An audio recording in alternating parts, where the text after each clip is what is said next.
చాలామంది పళ్ళు తోముకునేటప్పుడు పళ్ళు తెల్లగా అవ్వాలి అనే ఆత్రంలో, రోజంతా మిలమిలా మెరిసే పళ్ళు ఉండాలి అనే ఆత్రంలో ఏం చేస్తున్నారు, గట్టిగా తోమడం, ఎక్కువసేపు తోమడం చేస్తున్నారు.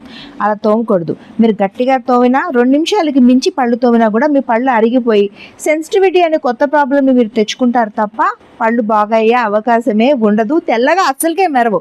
ఎందుకంటే ఎనామిల్ పోవడం వల్ల మరింత డార్కర్ షేడ్లో, ఎల్లో షేడ్లో మీ పళ్ళు తయారవుతాయి.